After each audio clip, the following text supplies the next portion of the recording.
بسم اللہ الرحمن الرحیم والصلاة والسلام علی اشرف المرسلین المبعوث رحمۃ للعالمین قال تعالی طٰہ ما انزلنا علیک القرآن لتشقى الا تذکرۃ لمن یخشی صدق اللہ العظیم۔ معزز سامعین و ناظرین، آج ہم سورہ طٰہ کی یہ ابتدائی آیات کریمہ کو سمجھنے کی کوشش کریں گے۔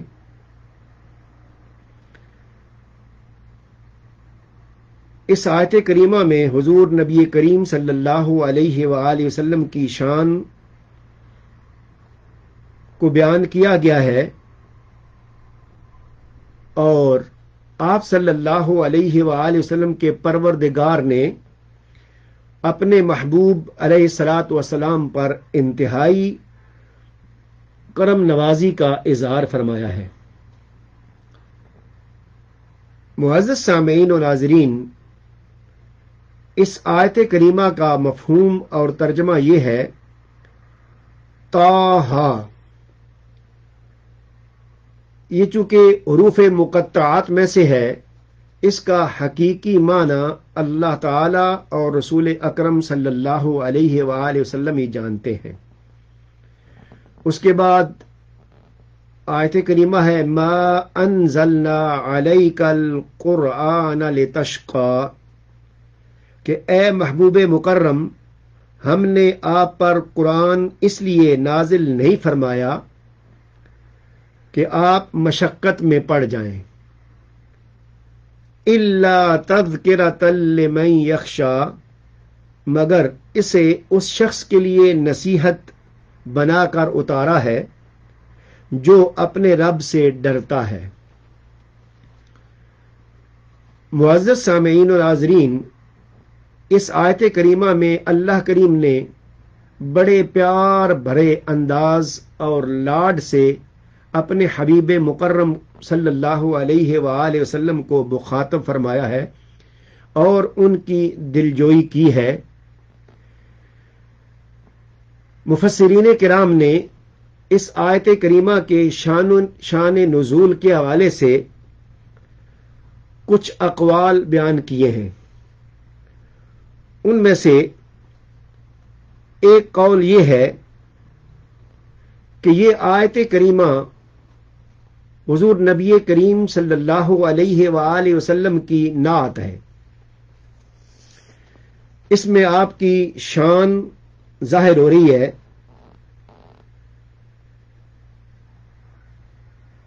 کہ حضور علیہ الصلاۃ والسلام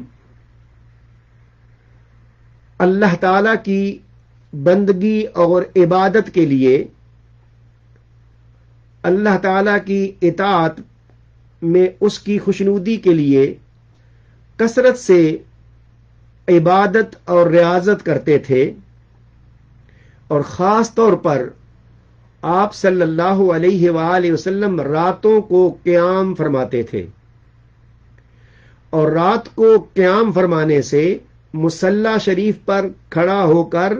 عبادت کرنے کی وجہ سے اور کافی دیر تک طویل طریقے سے، طویل انداز میں نماز ادا کرنے کی وجہ سے حضور نبی کریم صلی اللہ علیہ وآلہ وسلم کے قدمین شریفین پر ورم آ گیا، جس سے آپ کو تکلیف محسوس ہوتی تھی۔ تو جب آپ کے قدمین شریفین میں ورم آ گیا اور آپ کو تکلیف اور مشقت محسوس ہوئی، تو اس پر اللہ کریم نے شفقت بھرے انداز میں، پیار بھرے انداز میں دلجوئی کرتے ہوئے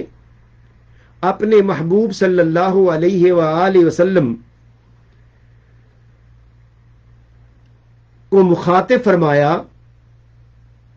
اور اظہار فرمایا کہ محبوب، یہ تیرا مشقت میں پڑنا، مشکل میں پڑنا مجھے پسند نہیں ہے۔ اس لیے اللہ کریم نے تخاطب کے انداز میں، ندا کے انداز میں، پیار بھرے انداز میں فرمایا اے میرے محبوب طٰہٰ۔ یہ حضور نبی کریم صلی اللہ علیہ وآلہ وسلم کا اسم گرامی ہے، میں بعد میں بھی انشاءاللہ بتاتا ہوں۔ اے محبوب، یہ قرآن کریم آپ پر اس لیے نہیں اتارا گیا کہ آپ مشقت میں پڑ جائیں، تو گویا اس آیت کریمہ کا سبب نزول یہ ہوا کہ حضور صلی اللہ علیہ وآلہ وسلم کثرت سے عبادت کرتے تھے جس سے آپ کو مشقت محسوس ہوتی تھی۔ اللہ کریم نے اس کو محسوس فرمایا اور اپنے حبیب مکرم کے لیے دلجوئی کی اور انہیں فرمایا کہ میرے محبوب اپنے آپ کو مشقت میں نہ ڈالو۔ اور دوسرا قول یہ ہے، اس کا جو سبب نزول ہے وہ یہ کہ حضور صلی اللہ علیہ وآلہ وسلم سراپا رحمت ہیں اور آپ کی شدید خواہش تھی کہ یہ ساری انسانیت ہی ہدایت پر آ جائے، ان میں سے کوئی بھی گمراہ نہ ہو، سب کے سب ہی اللہ تعالیٰ کی توحید کے ماننے والے، اللہ تعالیٰ کی عبادت کرنے والے، اس کی عظمتوں کو تسلیم کرنے والے اور اس کی بارگاہ میں سر بسجود ہونے والے بن جائیں۔ اس مقصد کے لیے آپ دن رات کفار مکہ اور قریش کو دعوت دیتے تھے، انہیں دین کی طرف بلاتے تھے، اللہ کی طرف بلاتے تھے، مگر وہ بدبخت آپ کی آواز پر لبیک نہیں کہتے تھے اور اپنے بغض و عناد میں اپنی ہٹ درمی پر ڈٹے ہوئے تھے، اور ان کا یہ رویہ حضور نبی کریم صلی اللہ علیہ وآلہ وسلم کے لیے مشقت اور تکلیف کا باعث تھا، جس سے آپ رنجیدہ ہوتے تھے، آپ کو تکلیف محسوس ہوتی تھی۔ تو اس کو اللہ کریم نے محسوس فرمایا اور اپنے محبوب کے قلب عطر کا، ان کے اعمال کا ملاحظہ فرمایا کہ میرا محبوب کتنا رنجیدہ ہے ان کے رویے کی وجہ سے۔ چنانچہ اللہ کریم نے اپنے محبوب کریم کو تسلی دینے کے لیے یہ آیت کریمہ نازل فرمائی کہ میرے محبوب اپنے آپ کو مشقت میں مت ڈالو، یہ ہم نے قرآن نازل کیا ہے، آپ کو مشقت میں ڈالنے کے لیے نہیں نازل کیا۔ تو جو تیسری آیت کریمہ ہے وہ اللہ تعالیٰ کے اس مدعا اور مقصود کو واضح کر رہی ہے کہ الا تذکرۃ لمن یخشی، کہ میرے محبوب آپ اپنے آپ کو ہلکان کیوں کرتے ہیں، آپ اپنے دل قلب عطر پر بوجھ کیوں لاتے ہیں، آپ حزین اور غمگین کیوں ہوتے ہیں؟ یہ قرآن تو ہم نے آپ پر نازل کیا ہے مشقت کے لیے نہیں، ہاں مگر یہ اس شخص کے لیے نصیحت ہے جو اپنے رب سے ڈرتا ہے۔ لہذا میرے محبوب آپ پریشان نہ ہوں، جس کے مقدر نصیب میں ہوگی ہدایت اس کو مل جائے گی، جو اپنے رب سے ڈرتا ہوگا، جو اپنے رب کو کچھ نہ کچھ جانتا ہوگا، پہچانتا ہوگا، اس کا خیال کرتا ہوگا، خالق کو سمجھتا ہوگا کہ کوئی پیدا کرنے والا ہے، تو اس کو اللہ تعالی ہدایت دے دے گا۔ تو اس لیے اللہ کریم نے آپ صلی اللہ علیہ وآلہ وسلم کو تسلی دی، اور اس تسلی میں جو ایک انداز ہے وہ حضور نبی کریم صلی اللہ علیہ وآلہ وسلم کو طٰہٰ یعنی پیار بھرے انداز سے پکارنا ہے۔ یہ سورت کا نام بھی ہے اور اس کا پہلا کلمہ بھی ہے۔ تو حضور نبی کریم صلی اللہ علیہ وآلہ وسلم کا یہ نام نامی اسم گرامی ہے اکثر علماء کرام کے نزدیک، مفسرین کے نزدیک، جیسے التفسیر البحر المحیط، تفسیر روح المعانی، تفسیر المنیر اور تفسیر قرطبی میں یہی بیان کیا گیا ہے کہ یہ حضور نبی کریم صلی اللہ علیہ وآلہ وسلم کا اسم مبارک ہے، اور اس سورت کا یہ نام رکھنے میں بھی حضور نبی کریم صلی اللہ علیہ وآلہ وسلم کی بہت بڑی تعظیم اور تکریم کا اظہار ہے کہ کفار و مشرکین جو کہ طعن و تشنیع امیز رویہ اختیار کیے ہوئے تھے، ان کے مقابلے میں اللہ کریم نے یہ تسلی دی اور اپنے حبیب مکرم کو ان کلمات میں پکارا۔ یہاں ایک اور چیز، قرآن کریم کی آیات بینات، اللہ تعالیٰ کا یہ کلام جو کہ مٹھاس سے بھرا ہوا ہے، نازل ہو رہا ہے، یہی کلام سیدنا موسیٰ علیہ السلام جو ہے وہ سننے کے لیے جبل موسیٰ پر تشریف لے جاتے تھے، کوہ طور پر تشریف لے جاتے تھے، تاکہ اپنے خالق کی مٹھاس بھری آواز سنیں۔ تو جو جبل موسیٰ اور کوہ طور پر آج بھی اگر انسان صحت مند اپنے طور پر خود جانا چاہے، کیونکہ وہاں گاڑی آج بھی کوئی جاتی نہیں، کنوینس وہاں پر نہیں ہے، انسان نے خود ہی جانا ہے، تو آج بھی 3 گھنٹے لگتے ہیں۔ لیکن موسیٰ علیہ السلام بڑے ذوق سے، شوق سے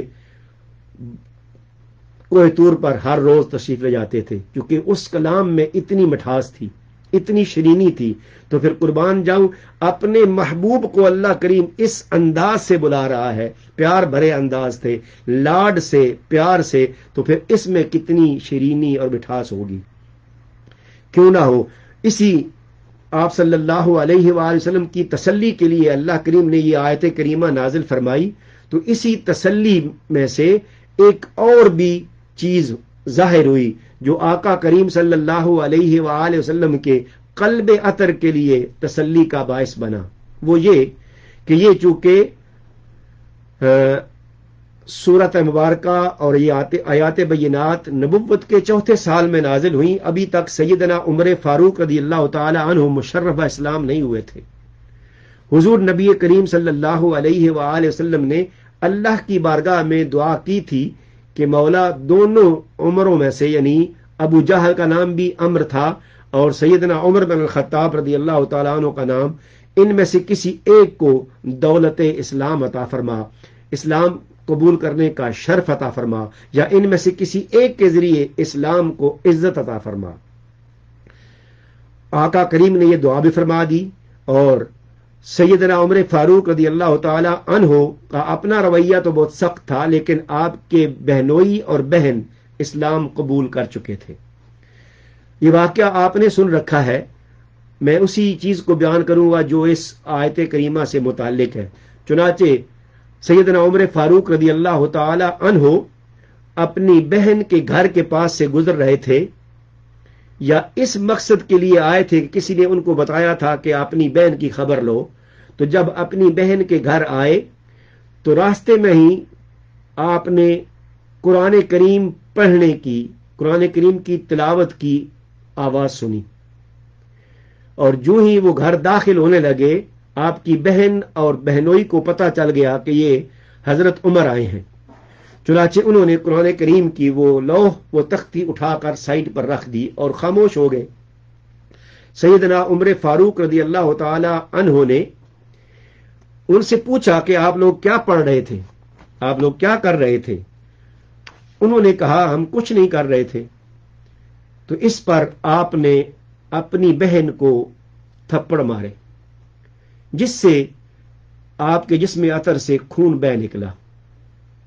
جب ان کے جسم عطر سے خون بہہ نکلا تو سیدنا عمر فاروق رضی اللہ تعالی عنہ چونکہ بھائی تھے، تو بھائی کی شفقت کی وجہ سے برداشت نہ ہوا، پھر آپ نے اس کو پیار سے پوچھا کہ یہ کیا تھا، تم کیا کر رہی تھی، مجھے دکھاؤ تو صحیح تم کیا کر رہے تھے۔ تو جب آپ کی بہن نے محسوس کیا کہ سیدنا عمر فاروق رضی اللہ تعالی عنہ اب بڑے سکون اور پیار سے مانگ رہے ہیں، تو اس نے عرض کی چونکہ آپ ناپاک ہیں، اس لیے قرآن کریم کو آپ ہاتھ نہیں لگا سکتے، چونکہ فرمان باری تعالیٰ ہے لا یمسہ الا المطہرون، کہ قرآن کریم کو مس صرف جو پاک لوگ ہیں، جو طاہر ہیں، وہی کر سکتے ہیں۔ چنانچہ اس نے سیدنا عمر فاروق رضی اللہ تعالیٰ عنہ کو عرض کی تو آپ نے غسل بھی کیا، وضو کیا۔ جب آپ نے وضو کر لیا تو آپ کی بہن نے وہ آیات بینات جو آپ تلاوت کر رہی تھی آپ کو پیش کر دی، اور وہ آیات یہ سورہ طٰہٰ کی پہلی آیات کریمہ تھیں۔ ان کو سیدنا عمر فاروق رضی اللہ تعالی عنہ نے دیکھا اور دیکھ کر پڑھا، اور پڑھنے کے بعد